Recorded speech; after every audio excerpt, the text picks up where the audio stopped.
My boyfriend works at a small factory in town. His name is Kevin, and he's 2 years younger than me. It was he who helped me up when my bike got knocked over on a strong windy day. My father is the CEO, and he introduced me as his precious daughter to many men over dinner at that time. None of them even slightly touched my heart. Dad has no sense in choosing men. I complained to my mom. I hope your Prince Charming will appear soon.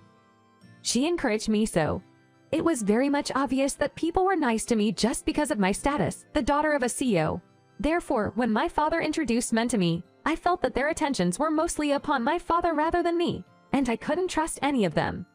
I understand. I'm a CEO's son too. It's a tough life, isn't it? Said the young heir with a knowing smirk. Really, I've never felt hardship. I got everything I wanted and was taken everywhere.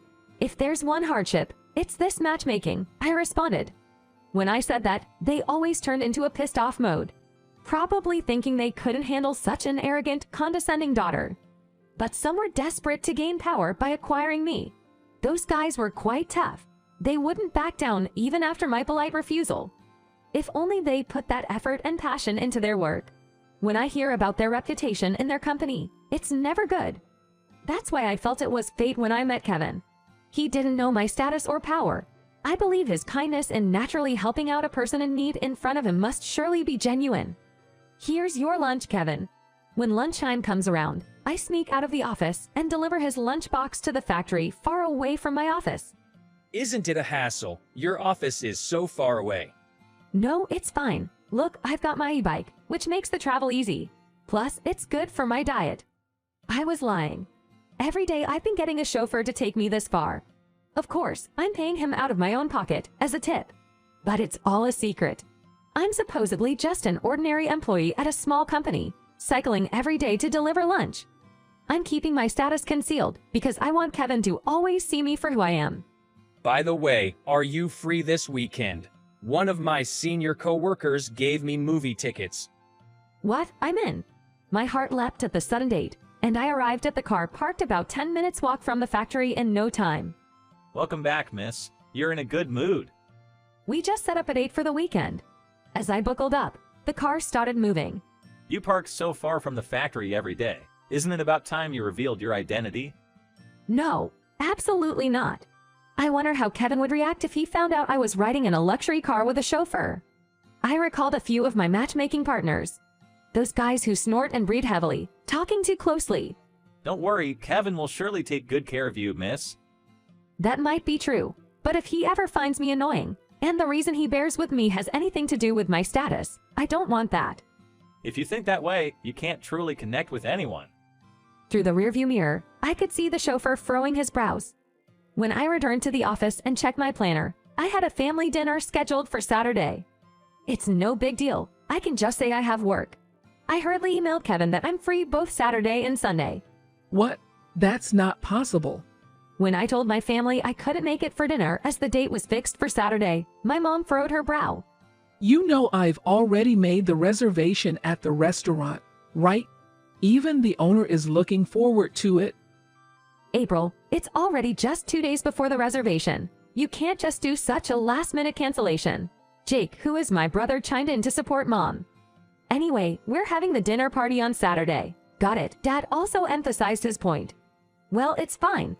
Dinner is scheduled to start at 6 p.m. I can watch the movie in the morning, have lunch, and then wander around. There's plenty of time.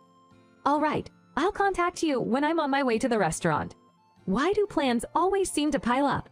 I feel disheartened by my own bad luck. On the day of the date, I put on a tight skirt with a lot of gusto. Kevin and I have been dating for 6 months, but we've never even held hands. A kiss is out of the question. There have been several times when I tried to hold his hand, but he always quickly avoided it. He seems to be incredibly shy. Even though there's not much difference in age, I want to take the lead as the older one, but I'm also inexperienced in love. Sorry to keep you waiting. When I arrived at the meeting place 5 minutes early, Kevin was already waiting. Did you bike here today too? No, I didn't drive. I took the subway. I see. It must have been crowded, wasn't it? I couldn't even get a seat. Me too. The subway on weekends can be so frustrating. I said it even though I barely ever ride the subway. Ever since the chauffeur told me, every little lie I tell makes my chest hurt. If only I could just say it. Are you okay? Sorry. I was just lost in thought. As his anxious face peered into mine, I could see he was just my type. I see. You had a very serious look on your face. Let's go in. When we stepped into our familiar movie theater, an incident occurred that forced me to confess my lie. April, what are you doing here? Don't you have work? Of all things, Jake had also come to watch a movie. Huh, you had work today. Upon learning of my lie, Kevin looked at his wristwatch. What should we do? The movie is about to start. Should we do it another time? No, it's okay. I don't have work. Jake seemed to realize we were a couple and said, "Hey there, boyfriend. We're having a family dinner tonight. You should definitely come," he blurted out. Jake. If I did that, all my lies would be exposed. No, I can't introduce him to my family. Yeah, I guess you're right. We just started dating. Kevin clearly looked disappointed. Oh no, that's not it. It's not that I don't want to introduce Kevin to my family. There's a complicated reason for this. The unspeakable reason is slowly choking me. Oh, come on, don't be so stiff. It's not a formal dinner. In fact, our parents will be thrilled to have April's boyfriend join us. I realized then that Jake was up to something bad. Whenever he was up to something, his nostrils would flare up, as they always have. Even so, I couldn't bear to see Kevin's sad face anymore, so I agreed to bring him to dinner. When I brought Kevin to the dinner party, my dad became noticeably displeased. It was understandable. After all, I had been rejecting all the suitors he had enthusiastically chosen for and introduced to me, and the one I brought was just a factory worker in a small town. So, how much is your monthly income? Well, I'm asking this as I'm entrusting my precious daughter to you, so it's only right to ask, isn't it? Dad, please stop it. I take home about $1,700 a month. My brother Jake choked on his tea, then glanced at Kevin and shrugged. Too little. That's probably what he wanted to say, but for a small-town factory, he was actually getting decent pay. It may be less compared to a tycoon's son, but... Well, you'll get tired of him eventually. Jake. It's just that you and April are from different worlds. And not just in terms of your upbringings. I don't care about that. I wonder what a person who bosses the chauffeur around every day is saying. Chauffeur. Kevin tilted his head in confusion. Both my dad and Jake only belittled him whenever they opened their mouths. Yet, Kevin handled it gracefully. His resilience made me fall for him even more. Anyway, April is the CEO's daughter, so please take care of her. CEO's daughter. Again, Kevin tilted his head. Enough of this conversation. You two are such a pain. Are you satisfied now? Let's go, Kevin. I forcefully grabbed Kevin's hand and left the dinner party. About what they said earlier. On our way to the subway station, Kevin stopped walking and started asking. About the CEO's daughter thing? Don't worry about it. But, As he was about to say something, I cut him off. I had to lie about my identity. I just wanted you to see only me. I'm sorry I deceived you. I wonder why. Tears started streaming down my face. It was probably because I confessed that I had been deceiving the person I love. He must be disappointed. I see. We all have things we don't want to talk about. You haven't asked me much about myself either, which is part of why I'm comfortable around you. But, there's something I need to tell you too. But, I still don't know how to put it into words. Can you wait a bit? Okay. He probably wants to break up. After seeing the way my dad and Jake behaved, he probably can't continue our relationship. As I headed home with heavy heart, my dad and Jake rushed out to the porch looking pale. Hey, April, about Kevin. My dad was sweating profusely, which rarely occurred. He kept wiping it off. Jake also looked serious. Enough. You both have ruined everything. I couldn't help raising my voice. While catching my breath, my dad continued. Do you know who Kevin really is? Who he really is? What is he talking about? I know more about it than Dad does. He's just a young man working at factory in a small town. Nothing more, nothing less. I mean, I've seen him at work with my own eyes.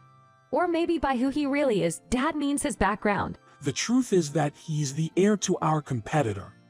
Don't talk nonsense. He hasn't told me anything like that. Just then, Mom joined in. He might not even know himself yet. I was surprised when I saw his face. He looked just like my classmate. So I contacted him. And it turned out to be right. His father's company is overseas, so he was left with his grandparents since he was a child. It's kind of sad.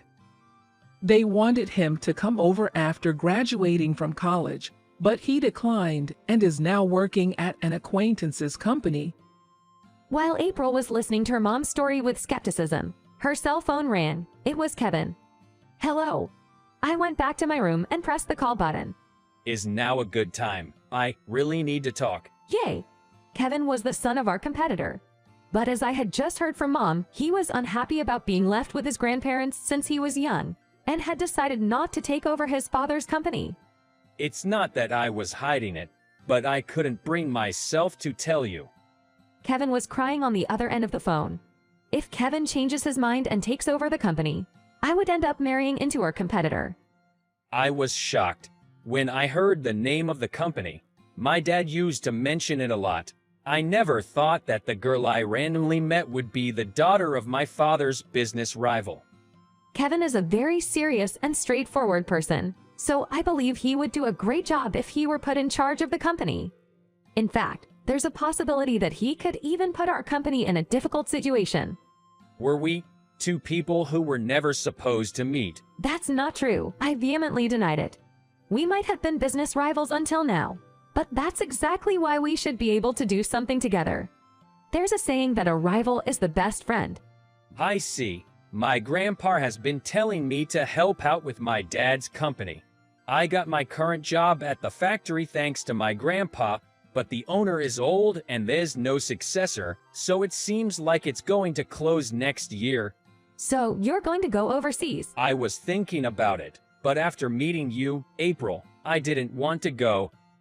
How should I respond to his words? I don't want to ruin his future, but I also don't want him to go. April, let's get married. What? I know it's strange to say this over the phone, but I'll go over there and learn a lot. And when I come back to the US, let's get married. Why? Even after my dad and Jake said such horrible things to you, weren't you disappointed? On the contrary, I felt fired up. I even thought that maybe this was God's way of pushing me forward. As I listened to Kevin, I cried, hunched over. I want to see him. I want to see him right now. We are the daughter and son of our competitors.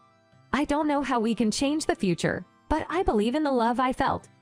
We will stand strong and believe in each other. Kevin, I'll be waiting for you. My voice came out raspy. Thank you. I'll become a man worthy of you and come back. I nodded over and over again, telling Kevin, let's definitely be happy together.